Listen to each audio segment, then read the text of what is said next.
Buenos días, jóvenes de segundo año. Bienvenidos a una semana más de clases, una semana más en la que vamos avanzando en el segundo periodo, que ya casi está por finalizar, ¿verdad? 2 semanas más y comenzamos los exámenes de este periodo 2 y prácticamente estaríamos a la mitad del año escolar, en este caso el último año para ustedes, así que yo espero que esto les llene de emoción, de optimismo, de mucho ánimo para aprovechar cada una de sus clases en todas las asignaturas, para aprovechar cada una de las actividades que en el colegio se hace, ya que pues es su último año, ¿verdad? Y estos recuerdos uno los atesora mucho en su corazón posteriormente, porque toda esta convivencia que ustedes pueden tener con sus compañeros del mismo grado, de otros grados, es un bonito recuerdo que después lo llevamos con nosotros. Ya el próximo año, por ejemplo, que ustedes estarán en la universidad, es un panorama muy distinto, muy diferente. Así que yo le animo, le invito a que pueda aprovechar, como le decía, cada una de sus clases, comparta los conocimientos que usted ya tiene. Eso es favorable, ¿verdad? Para usted, para sus compañeros, para nosotros los maestros. Así que aproveche, disfrute cada una de las clases, de las actividades, participe en todo lo que pueda para que tenga bonitos recuerdos de su colegio y de su último año en esta institución. Y por supuesto, pues desde ya hay que ir preparándose, ¿verdad? Para los que comienzan el último día de este mes, 31 de mayo, inician los exámenes. Así que vámonos preparando con tiempo para que no representen ninguna dificultad, ¿verdad? La realización de esos exámenes. El tema que vamos a desarrollar este día es la poesía de Antonio Machado y que vamos a conseguir. Primero, conocer las características de la poesía de este autor y segundo, quizás lo que más nos interesa, que ustedes redacten sus propias poesías, pero utilizando la simbología que el autor emplea. Eso es lo más importante, que usted produzca sus propios textos. Sabemos que cada semana hay un contenido socioemocional y ahora nos corresponde hablar de algo que empleamos quizás a veces sin darnos cuenta. A veces pasamos desapercibido que con algunas de nuestras acciones estamos siendo responsables. Por ejemplo, cuando usted se prepara, digamos, para sus clases virtuales, dijo, por ejemplo, bueno, a las 7 yo ya tengo que estar conectado, conectada, entonces me voy a levantar a tal hora, me voy a bañar, desayuno, me preparo, etcétera. Y a las 7 en punto, yo ya estoy en mis clases. Eso es ser responsable, cumplir con sus obligaciones sin que otra persona les esté diciendo, porque yo no me imagino, por ejemplo, a sus papás diciéndole, fulanito, fulanita, levántate que te tenés que conectar. No, especialmente ustedes que ya son un segundo año. De verdad que no me imagino ese escenario, me los imagino así como le acabo de decir, que cada quien sabe a qué hora tiene clase. Bueno, entonces me levanto, me preparo, me conecto y ya no se diga si va a venir al colegio de forma presencial, ¿verdad? Pues mucho más. Tiene que levantarse mucho más temprano, salir más temprano de casa y eso implica pues un esfuerzo extra, digamos. Ya ven el tráfico tan complicado por esta zona, entonces hay que ser de verdad muy organizado, muy responsable para venir a la hora. Así que también podemos ser responsables con las obligaciones que podemos tener dentro de la casa. Es muy importante que usted colabore, ¿verdad?, con el quehacer. A veces tenemos personas que nos ayudan en eso, pero también es bueno que yo haga mis propias cosas, ¿verdad? Porque también me voy preparando para el futuro, para cuando yo tenga mi propio hogar, por ejemplo, saber cómo hacer las cosas.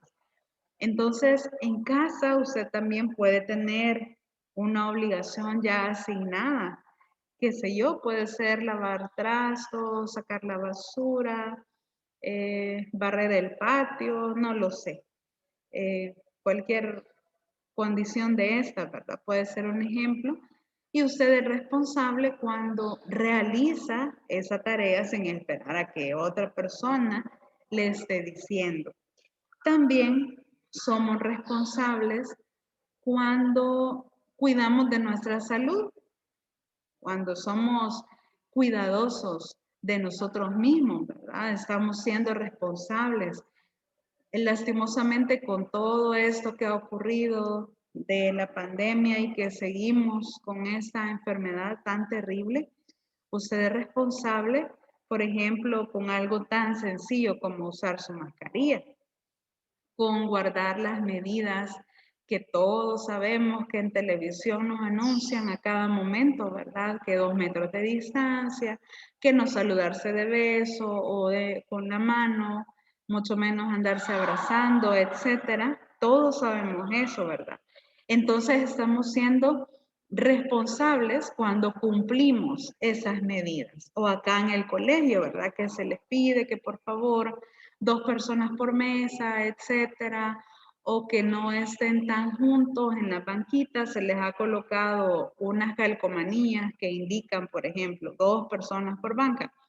Todas esas pequeñas acciones, al realizarlas, estamos siendo responsables, estamos tomando una decisión, porque también ser responsable implica tomar una decisión y posteriormente afrontar esas consecuencias, positivas o negativas, de esa decisión que yo tomé. Entonces, por ejemplo, ustedes tienen una gran responsabilidad en este caso, que ya van a elegir una carrera, si no es que ya lo hizo, ¿verdad? Es una gran responsabilidad porque es a lo que se va a dedicar el resto de su vida.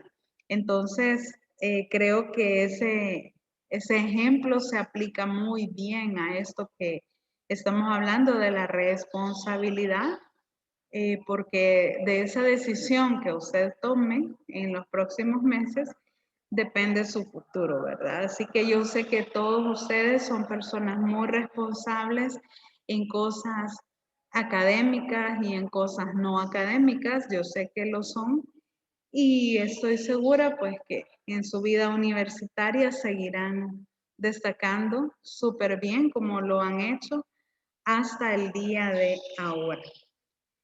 Comenzamos con el desarrollo de la poesía de Antonio Machado y supongo que ya han escuchado algo sobre este autor, ya que es uno de los más sobresalientes de lo que se llamó la generación del 98, los poetas de la generación del 98.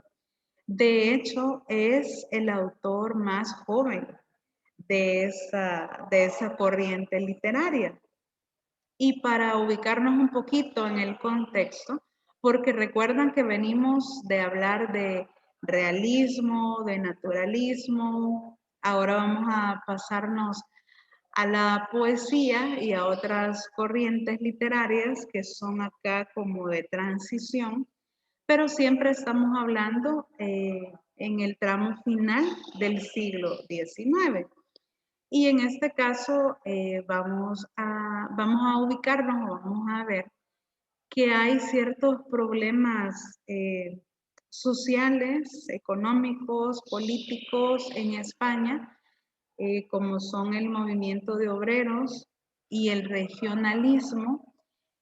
Y bueno, también que en aquel momento si nos ubicamos específicamente en 1898, creo que todos hemos estudiado ese, ese fenómeno o ese desastre, como ellos le llamaron, el desastre del 98, que consistió en que España perdió sus últimos territorios, sus últimas colonias, ¿verdad? Por acá, por estos lados.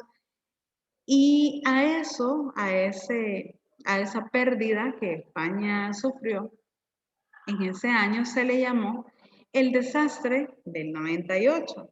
Pues bien, el grupo de poetas, de escritores que adoptó ese nombre, digamos, tiene que ver en parte con con este hecho social, ¿verdad? Lamentable para España. Recuerde que para cualquier escritor, su medio de comunicación, de protesta, de dar a conocer la realidad es la palabra escrita, ¿verdad? Entonces, este grupo de jóvenes se une y comienza a retratar en sus poesías, en sus obras. En el caso de Antonio Machado sobresale más por sus poesías, todo lo que ellos viven y todo lo que ellos experimentan. Y este grupo al que Antonio Machado pertenece presenta las siguientes características. Bueno, a ese momento de 1898 se le llama o se le denomina literatura de fin de siglo o literatura finisecular. Esa palabra finisecular quiere decir fin de siglo, pero no cualquier siglo, ¿verdad? Sino que siglo XIX. Eso es importante que lo recordemos por cultura general, ¿verdad? Cuando usted escucha la palabra, es que la literatura finisecular, están hablando de la literatura de finales del siglo XIX, finisecular. Bueno, ¿y qué características tenían este grupo de jóvenes al que pertenece Antonio Machado? Primero, muestran un profundo inconformismo y una notoria rebeldía frente a la realidad de su tiempo. Es decir, eran rebeldes porque no estaban de acuerdo, no estaban conformes a lo que pasaba o a la mentalidad de la época. Es decir, tenían un motivo social, un motivo real. No es que eran un grupo de rebeldes sin causa, ¿verdad? O solo porque sí. No, nada que ver. Tenían, como le digo, un motivo social, un motivo específico, y de esa forma ellos mostraban su inconformismo. Claro, ¿cuál era la rebeldía de ellos? Escribir, ¿verdad? Escribir en contra o dando a conocer todo lo que no estaba bien a la vista de ellos. Segundo, interés por la realidad española. No les interesaba, ¿verdad? Por ejemplo, como ocurrió allá en el siglo XVIII, a la moda francesa, por ejemplo, y hasta querían imitarla. No, ¿verdad? Este grupo de poetas son más nacionalistas y entonces a ellos sí les interesa la realidad de su pueblo, de su sociedad.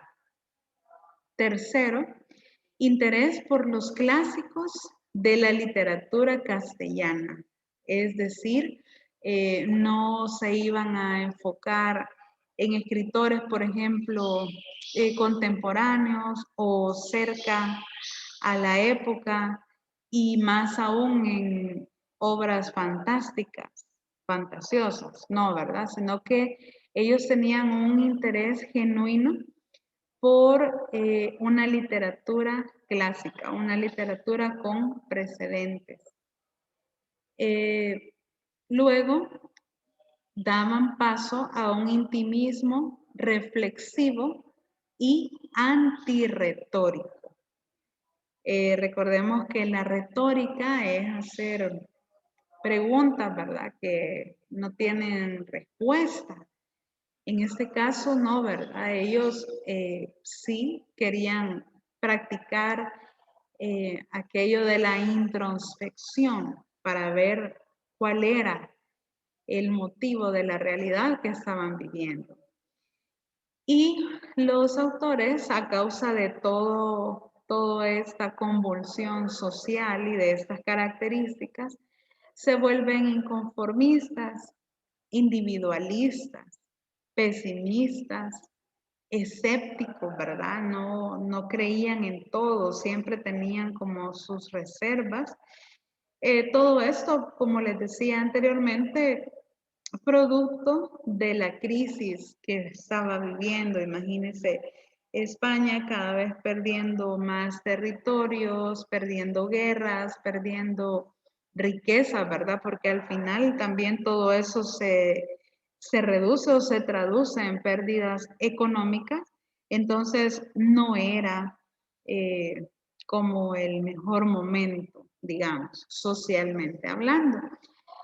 Entonces tenemos que hay 3 autores. Aquí está Pío Baroja, Maeztu, Azorín, que son los que iniciaron esta generación del 98. Recuerde que estamos haciendo un planteamiento, ¿verdad?, del contexto en que se encuentra el autor, porque eso es importante. Recuerde que siempre una obra va a reflejar o va a plasmar cierta realidad del autor, cierto mundo íntimo del autor que tiene que ver con el medio en el que se desarrolla, con la sociedad que está viviendo. Por esa razón estamos hablando un poco sobre la generación del 98. Entonces tenemos que los fundadores o el grupo de los 3 también se le llama a este grupo que originaron Maeztu, Pío Baroja y Azorín, generación del 98 o el grupo de los 3. Con el tiempo va creciendo, va tomando adeptos y uno de ellos fue Antonio Machado, que como les comentaba al principio, era de los miembros más jóvenes de esta generación del 98. Ya hablando puntualmente de Antonio Machado, dice que su poesía se hunde en las raíces del romanticismo tardío y en el simbolismo. Recordemos que por este tiempo también les decía al inicio, hay algo como de transición entre movimientos o corrientes literarios y el simbolismo fue uno de ellos, de los cuales Antonio Machado hizo uso. Ya vamos a ver cuáles son los símbolos más predominantes en él y los que emplea en sus obras. Razón por la cual para Antonio Machado uno de los temas recurrentes era, por ejemplo, el anhelo de Dios o la angustia por el paso del tiempo o la muerte. Era lo que hablábamos anteriormente, porque vivían en un momento convulsionado, en un momento de guerra, de conflictos, etc. Y entonces estos temas son los que angustiaban al autor. Por ejemplo, no encontrar la respuesta definitiva en el tema de la religión, por ejemplo, es algo que le angustiaba. La soledad también, porque no veían a la soledad como algo positivo, ¿verdad? Como que, ay, voy a reflexionar y voy a pensar y voy a disfrutar de estar conmigo mismo, sino que lo veían como un producto de lo que estaba ocurriendo socialmente. El paso del tiempo era angustiante para ellos porque lo que predominaba en ese momento era muerte, desolación, etc. Y obviamente esto provocaba en los autores, ¿verdad?, cierta angustia y un malestar social. Antonio Machado fue uno de los poetas que tuvo que exiliarse con el estallido de la guerra civil, por ejemplo, y él muere fuera de España. Entonces, sus últimos años de vida, por ejemplo, fueron como muy anhelantes, ¿verdad?, por volver a su tierra natal, porque el autor se inspiró mucho, por ejemplo, en Castilla, esto debido a que su padre era folclorista, es decir, se interesaba en el estudio del significado de las costumbres de las personas, de su habla, etcétera. Es decir, le interesaba mucho, por ejemplo, la vida de las personas en el área rural, se sentía identificado y por esa razón uno de sus ambientes preferidos es ese, ¿verdad? Castilla. Ya vamos a ver más específicamente un ejemplo. Y ya en el ámbito de su producción literaria, aquí tenemos que su primer libro se tituló Soledades, Galerías y otros poemas. ¿En qué se basó o cuál fue el tema central de esa primera producción? Bueno, fueron símbolos inspirados en el paisaje andaluz y castellano. Aquí vuelve de nuevo ese sentimiento, ¿verdad? De tormento, de tristeza o de angustia por el paso del tiempo, por la muerte, por la soledad, etc. Y posteriormente, en 1912, además de esos temas que ya traía, digamos que eran temas muy personales, porque digamos, puede haber dos seres humanos viviendo la misma situación, pero cada uno lo va a afrontar de manera distinta, ¿verdad? Entonces, los temas de soledades, galerías y otros poemas eran así como muy personales, muy íntimos. Sin embargo, nos dice que en Campos de Castilla, además de los temas que ya traía, le va a añadir una crítica a la sociedad de su tiempo. Y también muestra su punto de vista en que lo que España debía hacer era renovarse y tomar los valores antiguos, ¿verdad?, que el pueblo practicaba. Este Campos de Castilla es quizás su obra más reconocida de Antonio Machado. Más adelante, con el paso del tiempo, se interesa más por asuntos filosóficos y por asuntos políticos, ya no tanto poéticos, digamos, pero todo esto es producto del proceso, digamos, social que había vivido y que ya vimos que pues constantemente sentía angustia por no saber del mañana, por ejemplo, no saber de la muerte y el anhelo de Dios. Algo muy curioso es que hay canciones que tal vez hemos escuchado porque gustan a nuestros abuelitos, por ejemplo, a nuestros papás, y son canciones que realmente fueron poemas, en este caso que estamos estudiando, de Antonio Machado. Voy a tratar de compartirle este ejemplo donde posteriormente vamos a analizar el contenido que está en YouTube. Por si yo no puedo compartírselo, ahí está el link en la guía para que usted pueda buscarlo. Yo soy seguro que más de alguna vez ha escuchado, aunque sea un fragmento de esta canción, pero quizás desconocía cuál era su origen, porque no la escribió Joan Manuel Serrat, sino que es un poema de Antonio Machado. Regáleme un segundo, voy a tratar de compartírselo.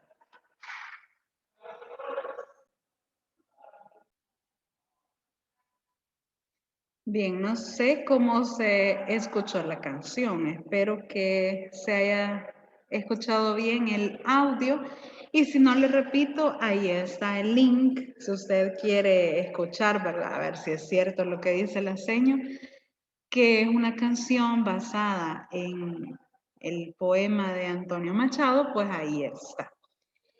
Este es el poema en que se basó la canción. Si usted se fija, es todo el estribillo.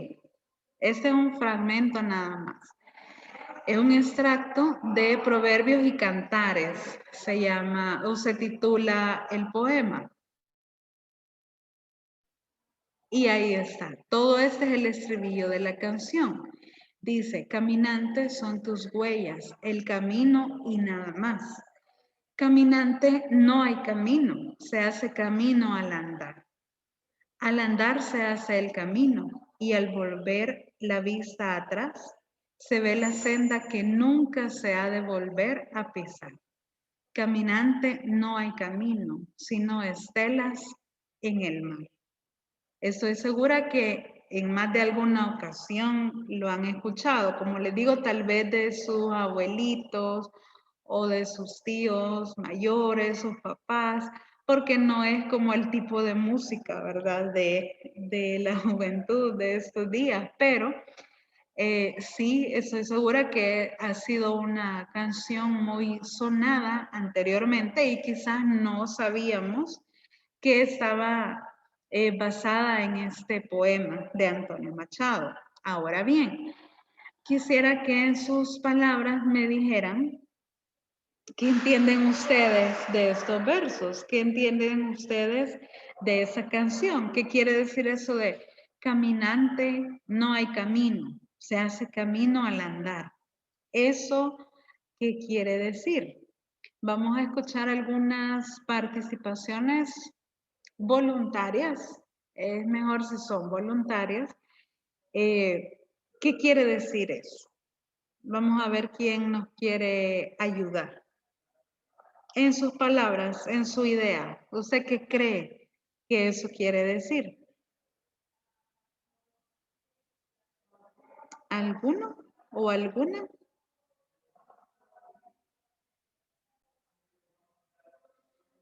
Vamos a ver, por ejemplo,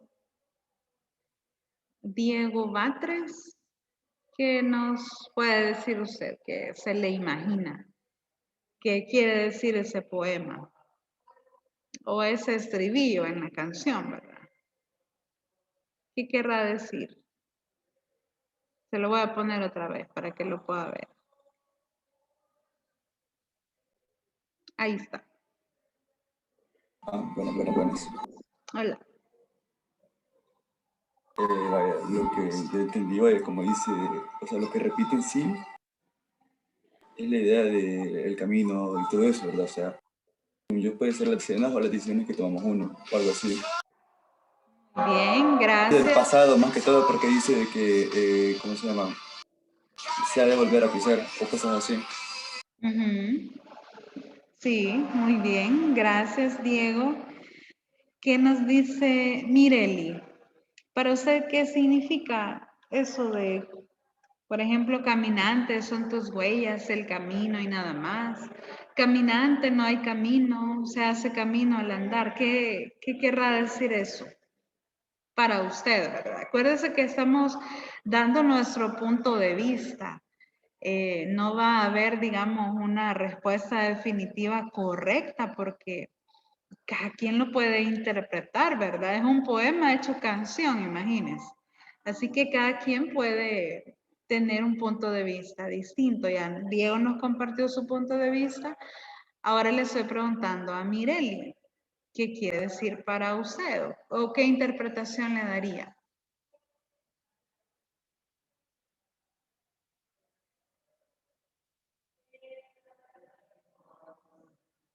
Mireli. Tal vez le ayuda a Milena. Ah, Mireli no tiene micrófono, me imagino que quiere decir esa X rojita, que no tiene micrófono. Milena, si le puede ayudar entonces, ¿qué significará eso de caminante no hay camino? Se hace camino al andar.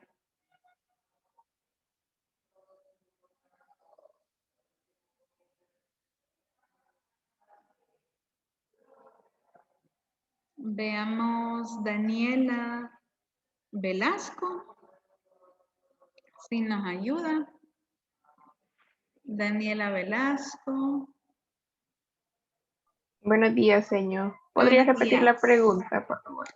Sí, le estoy preguntando, le voy a enseñar otra vez.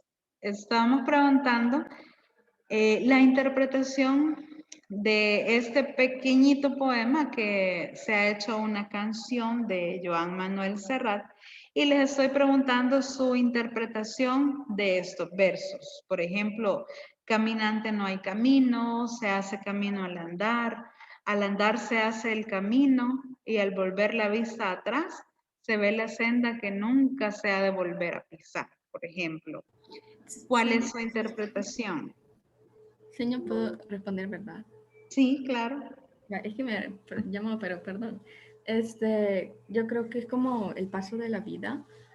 Cuando dice caminante no hay camino, se hace camino al andar, es porque nosotros las decisiones que vamos tomando se van formando en nuestro futuro. Igual, cuando dice que al andar se hace el camino y al volver la vista atrás se ve la senda que nunca se ha de volver a pisar. Digamos, nosotros aprendemos de nuestros errores, ¿no? Entonces hay cosas que ya hicimos y tal vez no nos hicieron bien y hay que evitarlas de nuevo. No sé, algo así. Muy bien, perfecto, muchas gracias. Bien aplicado, ¿verdad?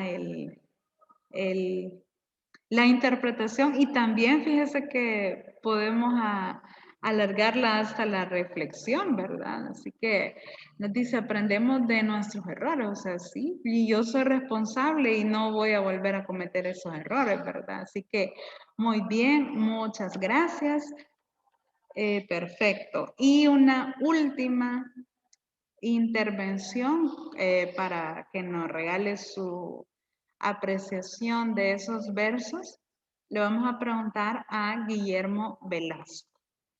¿Cuál es, Guillermo, su interpretación?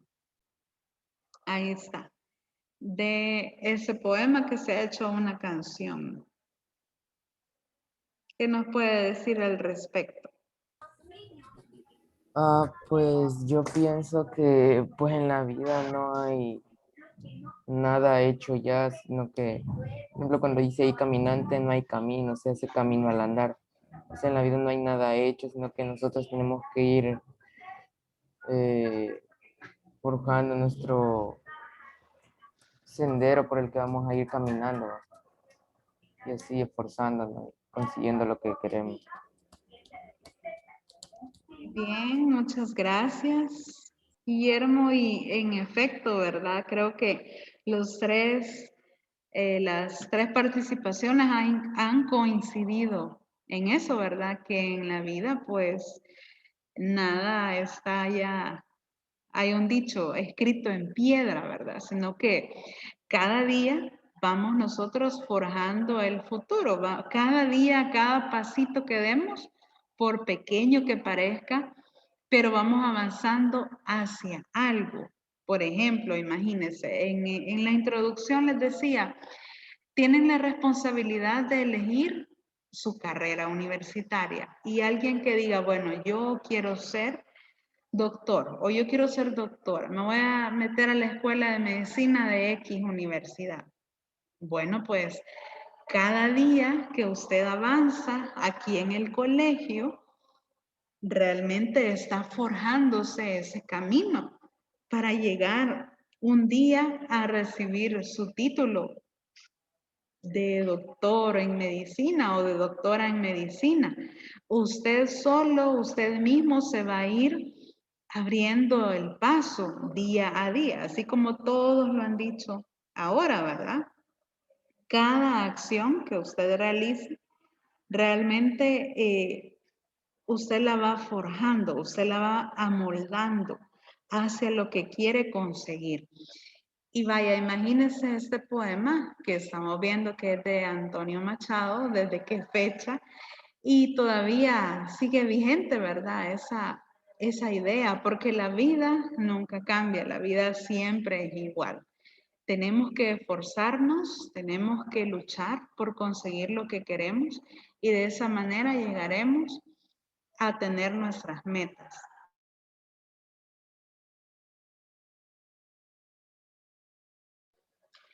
No sé si hay algún comentario adicional o alguien que no le pregunté y quiera dar su opinión sobre esto, ¿verdad? Puede hacerlo. Y si no, nos quedaremos por acá porque en la siguiente clase vamos a hacer un comentario de texto de un poema más extenso, ya no va a ser así, ¿verdad? Porque este es un fragmento. El otro que vamos a analizar también será un fragmento, pero más extenso que este. Y nos corresponde hacer ese comentario de texto. Dígame, Guillermo. Ese comentario siempre como lo que hemos hecho ahorita, ¿verdad? Claro, sí, siempre aquí como contenido de clase, digamos. Ah, No es una me, tarea ni nada, no. no, Aquí en la clase. me refiero a lo que vamos a hacer es como dar nuestro punto de vista o... Ajá, sí, solo que ahora sí, en ese momento ya va a ser como tomando apuntes, anotaciones en el cuaderno, eh, ya va a ser un poco más extenso, va a ser el trabajo de una hora clase, ese comentario de texto, pero lo vamos a hacer en ese momento, ¿verdad? No hay que hacer nada previo, sino que, la próxima clase de literatura es el viernes, creo. Entonces se conectan y aquí hacemos el comentario de texto. Lo que sí hay que hacer, sería bueno, es descargar la guía, porque yo siempre les presento el contenido aquí en la reunión, pero como cada quien va a ir leyendo, va a ir a su ritmo, ¿verdad? Y como hay que ir analizando y eso, es mejor que descarguen la guía para que podamos trabajar en la próxima clase. Pero sí, Guillermo, va a ser así como esto, la próxima hora clase. ¿Alguna otra pregunta? Y si no, pues nos quedaríamos hasta acá, chicos. Gracias por sus participaciones, por siempre estar atentos y siempre estar puntuales. Y recuerde, por favor, toda esta semana está dedicada a la responsabilidad, así como ustedes no han sido este día y les deseo lo mejor, lo que resta de las clases y pues toda la semana. Nos escucharemos, creo que el día viernes, si no me equivoco. Por ahí estaremos de nuevo en nuestra segunda clase. Cuídense mucho y tengan un feliz receso, que vamos a receso ahorita. Pueden desconectarse. Muchas gracias. Adiós, señor. Adiós, gracias. Gracias, señor. Gracias a ustedes.